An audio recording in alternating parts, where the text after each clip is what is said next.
All right, I believe we're going live, and I'm going to start sharing my screen, and we're going to kick this off.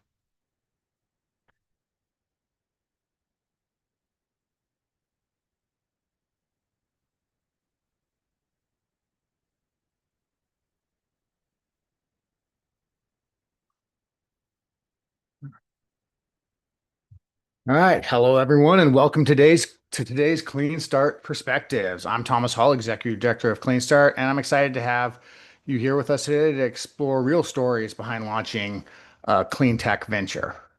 But first, I want to highlight that we're supported by our local utility, SMUD, which has an aggressive 2030 plan for zero emissions, Chico Start, Fresno State, both iHubs in the Central Valley that we support by through educations and connections, Witten Law, a regional law firm that supports early stage clean tech companies with their legal needs, Baker Tilly, recently acquired Moss Adams, one of our sponsors, and we just had a great session with them on AI. I suggest you go to our YouTube channel and check it out. Also, River City Bank, a leading lender in clean tech projects. And with that, I want to talk about today's conversation. Today's conversation is all about the journey. It's not just the highlight reel, but an honest path of building a sustainability startup from the ground up. We're joined by William McCarthy, who knows his past pretty well. Williams set out to launch a sustainability company in Florida, navigating the early stage challenges of a tough market and unique hurdles of building in the Southeast. While his startup ultimately didn't succeed, the lessons he gained are invaluable. In this session, we will talk about what it's really like to pursue a climate focused venture, the risk, the resilience, the reality of trying to make an impact through innovation. If you've ever wondered what it takes to take the leap or what it takes when things don't go as planned, this conversation you will not want to miss. So please join me in welcoming William McCarthy. Yay. Everyone clap. All right. So first I was going to ask, take us back to when you started your company. Okay, yeah, we so Dunzel's sailbags we started in August of 2020. During COVID, I was building bike packing equipment in my parents' garage essentially, and that funneled into having a background in soft goods development, and then as basically the I was a fundraising director for the Florida State University Sailing Club. And that's how we really got started, turning marine textile waste, sailboat sails, and a wide variety of different types of fabric into products. And that really sort of jump-started our journey into like building with sustainability in mind, and really being on the forefront of our mission is like, how can we use business to do good? I think that's always the goal and take all the waste that currently exists, not create something new, and then create a really fantastic product for the consumer that um, not only is really unique, but has tons of functionality that's going to last a long time and hopefully stops them from buying similar products that have a much more harmful environmental impact. So you're upcycling kind of, I guess, sailing waste. Is that kind of a short way to put it? Um, Mhm. so you go, you get the waste and you turn it into a product that you sell.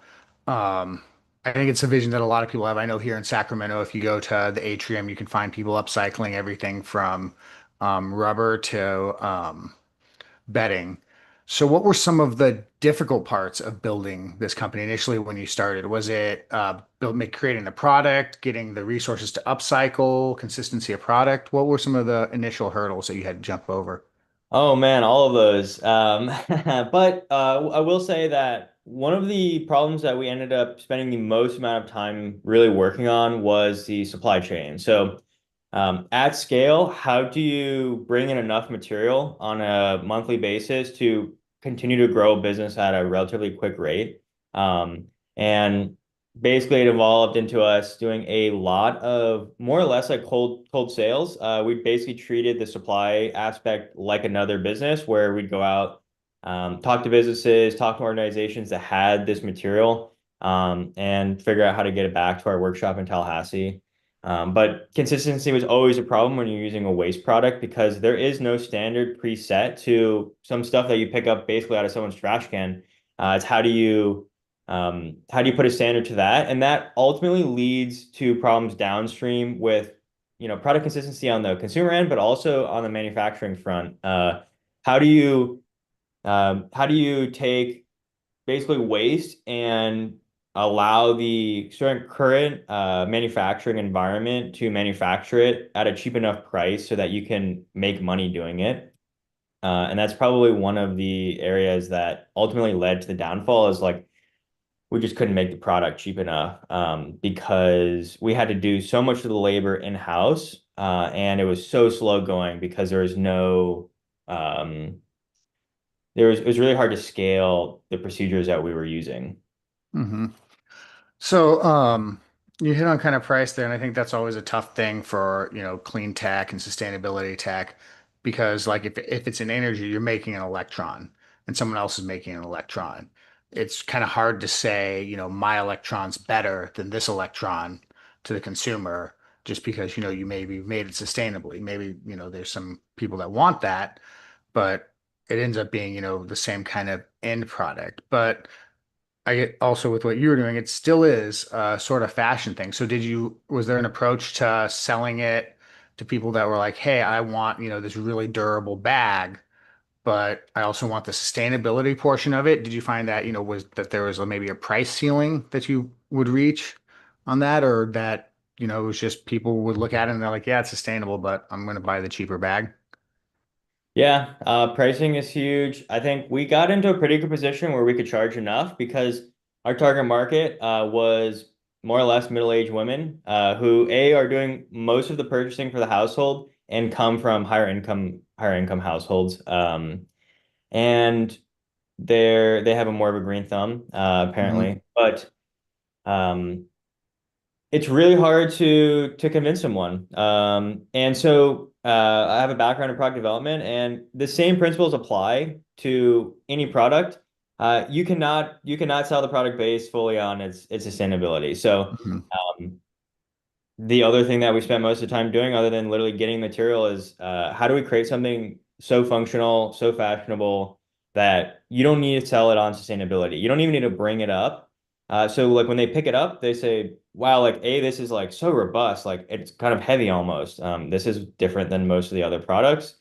And then also they're instantly like in their head, they're thinking, oh, like I totally know someone who would want this, or like I use a bag every day and I keep ripping out the bottoms because they put so much stuff in there. And then it's like an easier sell. So did Um, you have to go and demo it, or show them, or is it, what was kind of, I guess, your go-to market with this to prove that the bag was better?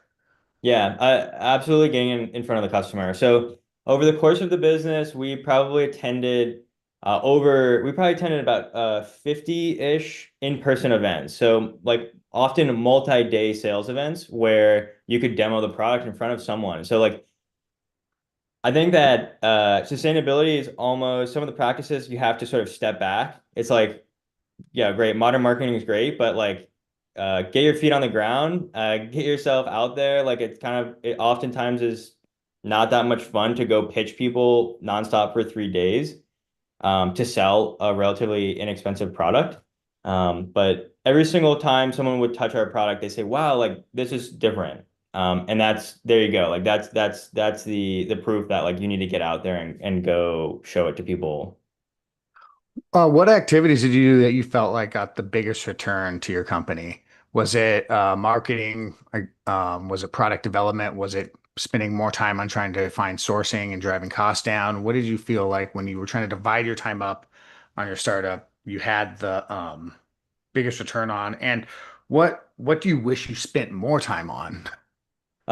Biggest ROI was going to these in-person events, Hmm. 100%. So like they were expensive, there was travel expense, but what happened is we would sell product and we would also um it's double-sided. So it would put us in contact with all the people who had the material who we could then source from. So it was always like we would always drive somewhere with a bunch of product and we would always come back with a bunch of material. That was always the plan is like how can we double edge this.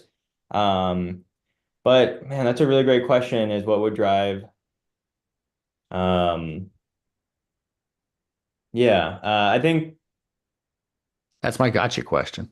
yeah, product matters. Like you can't deny that like if you don't have a great product, you can't sell it. So, Hmm. but I think with sustainability also being fantastic at storytelling, like we were doing so many activities in the background to build like this one product that people would see. It was incredibly difficult to, it was honestly hard to tell people, but that is what sells it. It's like, oh, like we're driving around the state of Florida, like meeting with sailing clubs and yacht clubs to pick up their waste. And then we also go back to our workshop and we literally like cut everything ourselves. Like everything is handmade. And in our industrialized world, that's a big selling point. But also I think from the beginning, I think doing pitch competitions is free marketing.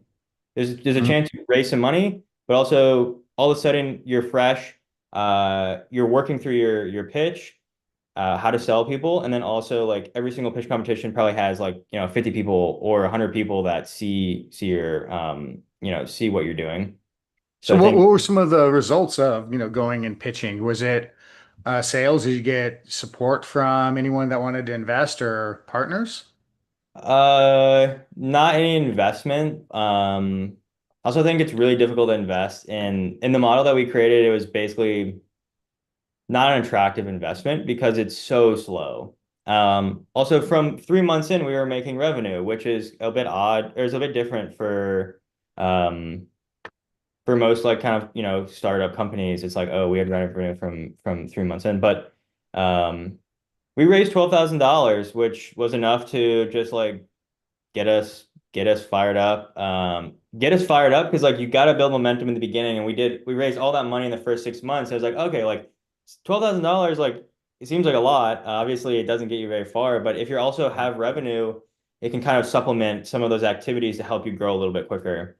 Um, but also, partners are huge. I mean, network is big. In Florida, especially, like if we were pitching in Tampa, Florida, there's probably, you know, tens of thousands of boats. Like there you go. That's there's a supply opportunity that's absolutely massive that could pretty much run our operation. So you're trying to source a lot of your product or, the waste streams in Florida at these shipping places. What was your experience in trying to convince them to give you their waste? I know from talking with people in the past, there's this kind of misconception that, oh, it's someone's trash. They don't care. Um, but it seems like it's actually always been harder. Yeah, absolutely. Yeah, it's incredibly difficult to convince people to give you their trash. Funny enough, but the reason being is it's very difficult to convince them because it creates a operational change in their business that more or less is a headache, if anything, but also could cost them money in a way. Like they've got to do an extra step and they're like, we don't want to add any cost to labor expenditure if we don't have to. But I mean, basically, the way that we organized or structured our supply trips is we would head out for a week, maybe. Say we're going to start at the top of Florida, and we've got 25 or 30 businesses that we're going to stop at, and you try to book lunch meetings. You walk in there. It's always extremely confusing because people are like, "What do you like? Why do you want our trash? Like, like, what's the catch here?" Like why? Also, you don't look like a normal trash man necessarily, but like you want our stuff.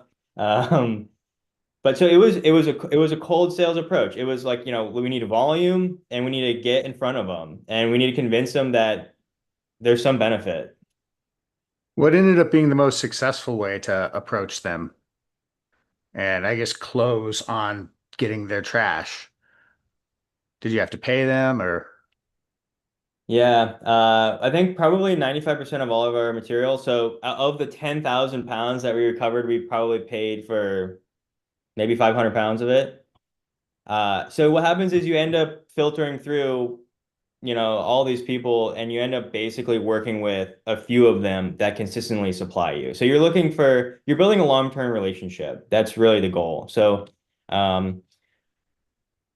In the sea of people who don't care, there's 10% that do. And so you're trying to get to those individuals who are like, you know what, like 100%, like we love what you're doing, you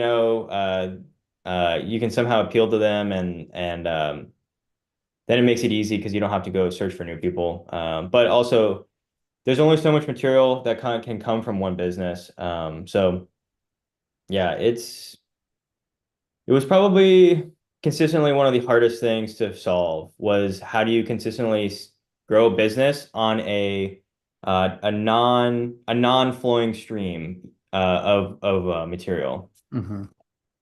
You guys really don't have the ability to go and choose vendors at that point. You know, if one vendor's not working out, you can't go to the next person on it. Um, Yeah. what were some of the things, I guess, that stopped you from trying to industrialize or automate some of the manufacturing processes? Was it just inputs? Inputs definitely stop things. Scale matters. I think uh we did okay, so we made about 30% of all the product from end to end in-house. So ourselves, I would sit on the sewing Mhm. machine, or we had some staff.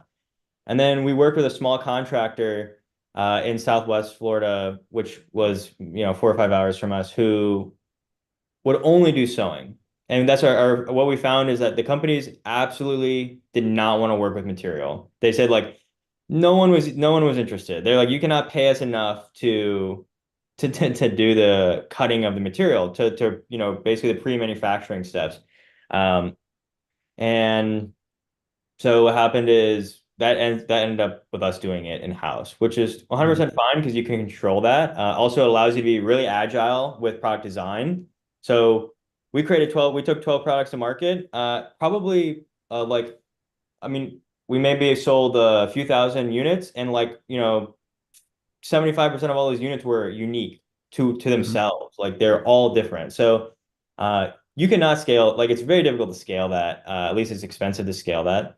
And just the last note on that is like we want to go to Mexico where labor is cheaper. The problem is that then we had to ship material to Mexico and we had to ship it back. And so the 30% in labor savings that we would achieve would just get eaten up by the shipping, at least until we could send maybe a container full of material, which you're looking at like $100,000 of money up front or something like that.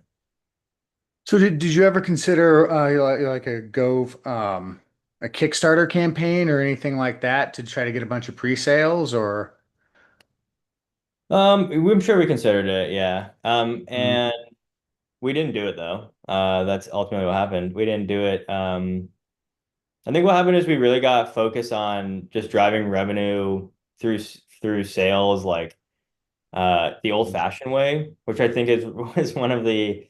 It's kind of funny in this modern age that like we got so sucked into this industry, like the cut and sew manufacturing industry is so old school, Mhm. and there's probably plenty of ways to bring a modern touch to it, and we did what we could.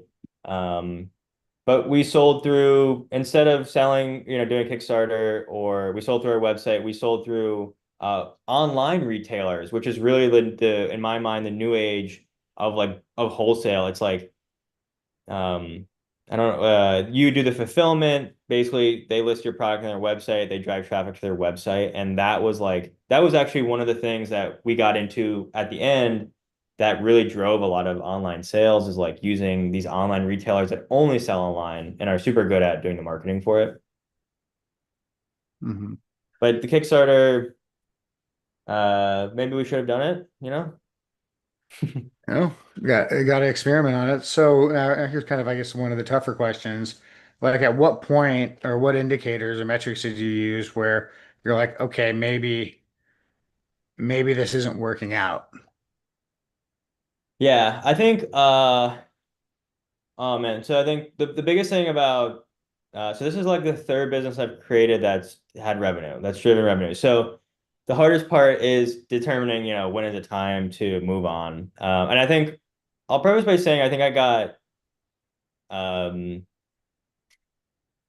love sustainability, and I lost some hope that what we were doing was really creating change for the environment. And when your Northern Light is like what drives you every day is to go out there and say like, oh, we're doing something fantastic for the environment. All of a sudden you start to, run numbers on carbon, your carbon impact, or, what's the possible scale of this business. And you realize that like I can't even live off this thing. And I've been working on it for 4 years. I mean, that's a long time to realize that like the margins are so slim. So I think it's a practical thing, right? So Mhm. there's like, life is real. And but also like I think I lost interest because what happens is I go out and everyone who is crushing it in the fashion industry is obsessed with like, the fashion aspect of it. And I was never into that. And I think maybe we could have hired that in to help that. But also the third year of the business is when we try to push as much energy into it and take the most amount of risk to say like is this viable long term? And I think uh we did the most amount of sales in the third year. But what happens is you look at the numbers at the end of the year and you're like, okay, things might look sort of similar to this. We might get some savings at scale, but it's just like this isn't gonna work out long term. And more or less, I'm gonna have to like move on to something new, which is honestly it creates kind of an existential scenario where you're like, man, what have I been doing with my life for 4 years? Where it's like, and then you kind of reflect back and say, okay, like we moved 10,000 pounds of waste out of the waste stream. Like that's a positive. You can't deny that we did something good for the world, but eventually you have to, look inside and say, okay, like eventually I'm gonna have to do something good for myself because I'm not gonna be able to do this forever. And uh, sustainability is about, yes, creating sustainability for the environment, right? But also sustainable for the company to continue to live and thrive and create change and have an impact on the world. And um, I don't think you ever know. I don't, there's never an answer. There's no real answer that says like, you should do this or that. But Well, there's always one way to guarantee your outcome, and that's not do it. You absolutely. you go out there, you test something. I mean, that's one of the things I think actually makes, America and the US one of the greatest countries is because we go out, we try things, we fail, we get back up and we try again. Uh, Mhm. and it sounds like you had done a couple businesses before. Share some of your previous business experience before going around convincing sailors to give you their sales. Yeah, I would say I think right when I turned 18, I started like pressure washing company, which is service based, which is mostly like operational heavy. And so I Hmm. think that's what primed me the most to start Dunzel's. Is like I think I think maybe the younger side of entrepreneurs are like more into the internet business. Hmm. Like I'm not good at that. Like I love to actually do like the hard part is like go out and like get on the ground and like get sweaty and be wet or you know like go do the physical part of the business. So I think that's what really got me warmed up to run Dunzels. But also just like by starting early, you realize that you're capable of doing something, and that's the most important thing. It's like Hmm.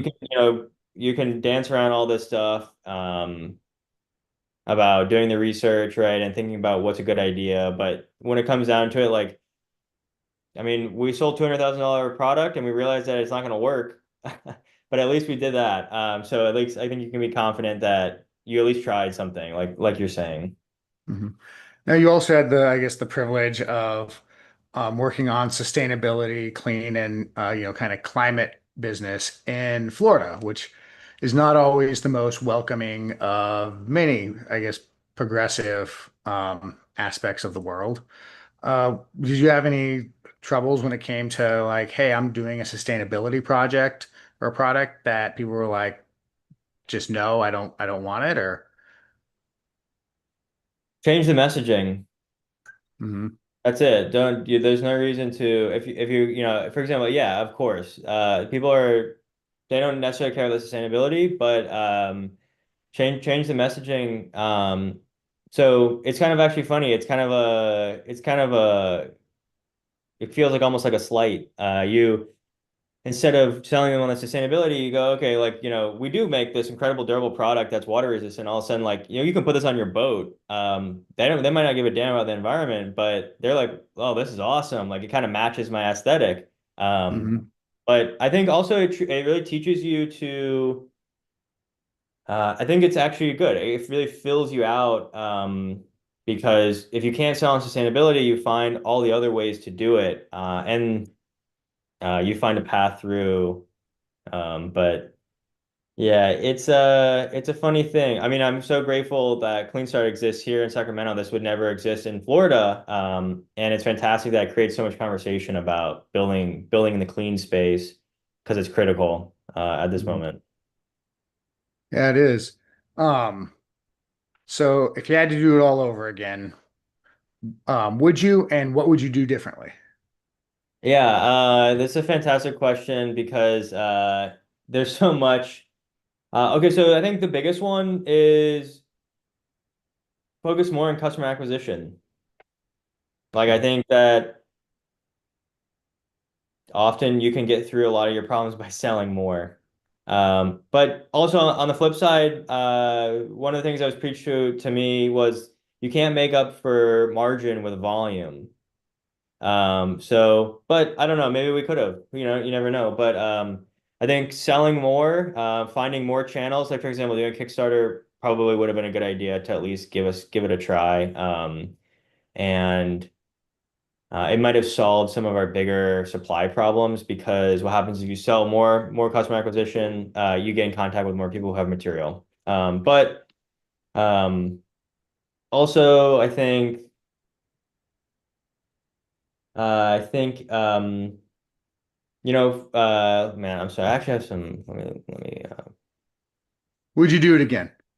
I would definitely do it again. Yeah, absolutely. I mean, there's no. I think that the sustainability spoke for itself, and that's what we basically went out to do. But also, I think okay, another big part was when we came down to closing the company. I think we were thinking about how do you close, right? What do you do? How do you turn 4 years of work into something positive? And we just did not think about selling the company enough in the beginning. So build the sell. That's it. Any company I ever do again is build the sell. So if we ever want to move on, you can recap some of that value in cash. They think about your exit. I think that's probably something investors want you to think about too when you're pitching to them is, you know, you make money when you get paid or when you sell the company. Those Hmm. are, the 2 points that investors and um, I guess, people working on the company get paid. And the big one is that exit, that Yeah. sell the company on it. And um, it's hard to, it's hard to think about when you're going to leave this something that you're dumping all these hours into. Now, I got a question from Gary I see in the audience, which is, on reflection, we talked a little bit about the pricing at the beginning. What would have Mhm. you done differently to reduce costs? Ooh, what would you have done to reduce cost? There's probably a bunch of I think we were bleeding in operational cost. So we probably could have done more with less people. I think we were overly ambitious about how much we could grow. Hmm. And I think there was a mix match in sort of priorities or value or ability to grow a sustainable company that did, we're basically more or less like almost vertically integrated and how fast we really wanted to grow. So Hmm. what was the actual limit to that? And then what did we really achieve? And so I think we were all really ambitious about, okay, like, let's bring in another person because there's going to be a bump come the winter time in our season. Like, we're going to need an extra person. It's like maybe we didn't really need that extra person. And labor's expensive. So also there's probably a bunch of waste in the supply chain. We were so concerned about running out of material, right? We had this like sort of um this mindset that if we ran out, we were gonna die. So you're spending so much time, so much money on the road, having going to these meetings, right? To try to plan for something that wasn't gonna happen, maybe. What about on the other side of it? Upon reflection, what do you think you could have done to potentially increase prices to grow your margin? Yeah, so towards the end, we had two funny scenarios. So in the last like 6 months of running the business, we worked with Red Bull energy drinks. Hmm. We created like a small collection of product for them. And then we also got way heavier into doing custom orders. So people would come to us who own sailboats who wanted to turn their own sails into products. And for example, creating a duffel bag for that person, was $250 versus our sort of retail product was 150. And more or less the same labor to create that, but because it was a one-off, it operates a little differently. So I think we should have dove way more into doing custom orders, but the person that had to build all the custom orders was me. So I was spending, a tremendous amount of time working on one single project. Uh, and but also I think that those are the individuals who are willing to pay the most. So I think you could have gone up to, you're not selling them a bag, right? You're selling them the memory, and uh, that emotional part is really what drives a higher price, to be honest. Yeah, got a note from Du Bois. Du Bois. The custom work was a huge unlock. Too bad it came so close to the end. Um, Well, yeah. he was a advisor. Yeah, Oh, very important part of the team. well, that's I think there. If you're not looking back and figuring out what you could have done better and earlier, you're probably not improving. I don't think I can think of a single person I've talked to that can honestly say, or that has honestly said, "Oh no, we got it all right the first time." Fair. Um, and if someone ever says that, I'm going to be very suspicious because that's not how things work and how you test things and build things on it. What are some things that I mean, I guess words of wisdom you to give to anyone who is going to be starting a business in clean tech and sustainability? What advice would you give them? I think there's a feeling, especially in clean tech, that like nothing really works the way it's supposed to. Like Mhm. nothing works the way you think it's going to. Like I think there's all this traditional sort of entrepreneurship advice that people give. And I think that building in the green space is widely different. I think that you have to approach things. I think, for example, approaching things more holistically is super important because the partners that you're going to work with and they're all maybe thinking about it from a more like holistic standpoint. So it's like they care about the sustainability less than the business. So if you need to appeal to those individuals, like you need to be aligned in that way as well.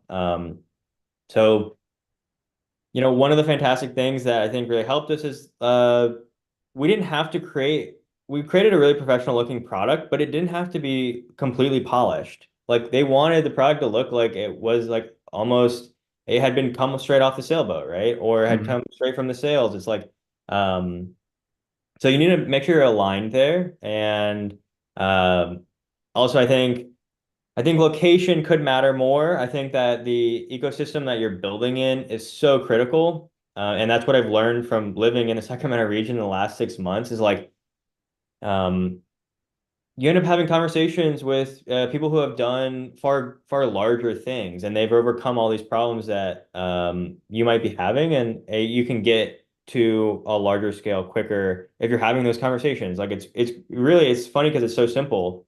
But like building in the silo, unfortunately, I think of the region that we were in kind of made things difficult. Also, we had to travel all the time. So it's like all this time gets sucked up commuting to and from where our customers were, where our supply was.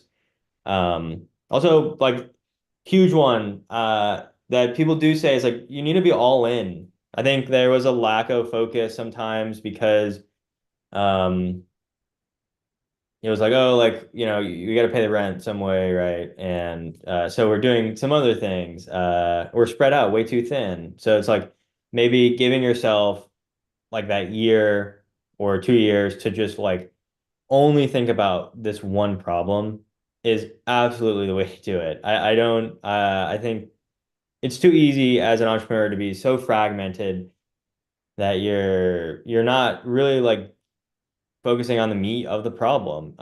You're not obsessed with the things you have to overcome, and yeah, I think it creates problems. Hmm. So you come out, you've come to Sacramento, still passionate about sustainability and clean tech. What's next for you?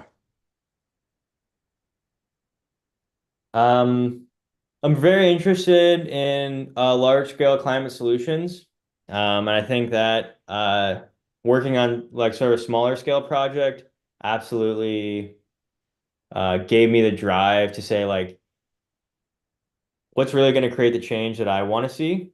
So I'm actually getting an engineering degree, mechanical engineering degree right now, and looking forward into, how can I utilize that to maybe work in energy or um, more large scale solutions like carbon capture. There's so many great things going on here in Sacramento and in this region. So many opportunities. So really just like trying to drive sustainability into everything I do still, and get connected with people who are like change makers, who are like on the ground actually doing the work. Because there's a lot of talk about sustainability, and it seems like not a lot of people are like really getting their hands dirty sometimes. So Mhm. I desperately want to be the person who's like getting their hands dirty, and doing it, Yeah. Well, we're glad that you're here. It's always good to have another person that's excited about not only sustainability, clean tech, and fighting climate change, but doing it in a sustainable manner that can grow and scale across the country. And, sometimes you pay your dues by doing like the hard work and discovering, a way that it doesn't work. I think what is Thomas Edison said, he didn't fail at inventing the light bulb 1,000 times. He copied it off the guy next to him. I mean, he learned 1,000 ways that didn't work. So, I just want to now ask, do you have any final words as we wrap this up that you want to shout out to the world there? um, yeah, I think one thing about closing a company, like seeing it from end to end, I think uh, people are probably thinking about closing. Like if you're thinking about closing, and you really feel like you've put on everything you've got, like don't be afraid to do it. Because I think we what am I experiencing is like things always get better after. Like you've got all the knowledge, like you're more equipped than ever to handle this problem. And if you really feel like it's not going to be it, whatever, move on. That's what entrepreneurship is. And try not to tie it to your well-being too much because um, you did most of the time I think people do everything they can, they give everything they can, and if you're not 100% on board, it's just not going to work because you're pushing the boulder up a hill every day, and as soon as you step out from underneath it, it comes rolling back. So I think those are wise words, perseverance, pressure, but like you can't open a new door if you don't close the one that's, not working. Um, so I want to thank you, William, for sharing your journey today. Um, thank I yeah, want to thank you for sharing your story with honesty and depth. It's really hard to get out there and say, hey, I did something and it didn't work, but I think that's where you can learn the most from things. Um, Thank you for sharing it that, about your startup experience more broadly, that it's not always linear, the taking risks, trying again, learning from setbacks, staying committed, pushing that boulder up the hill, and solving real problems. I want to thank everyone who joined us today. I hope this session sparked new insights and gave you deeper appreciation for the courage it takes to build something meaningful in the clean tech economy. These stories and experiences that we have in Clean Start's perspectives are, important ones, and this is an especially hard one, but essential one to, really understand how we grow as a community. With that, I also want to thank our supporters, SMUD, Chico Start, Fresno State, Witten Law, Baker Tilly, River City Bank. If you're working on your own venture or just starting to explore the space, know that you're not alone. Clean Start is here, and our supporters are also here to help you. And I want to make sure that you check out our upcoming events. Tonight, we've got a great meetup with two innovators in the energy storage space. Greg Conley, who's fresh off of um, leaving the CEO position at Trifecta, and uh, Dr. PhD doctor, yeah, Ryan Foon, who works at LICAP, who they are a battery manufacturer in the Sacramento region that's making some really good progress. So come check it out. It'll be at Bloom Co-working. Looking forward to seeing everyone there. Thanks again for spending your time with us. Stay inspired, stay connected, and hopefully we'll see you at the next Clean Start Perspective. Thank you for attending. All right.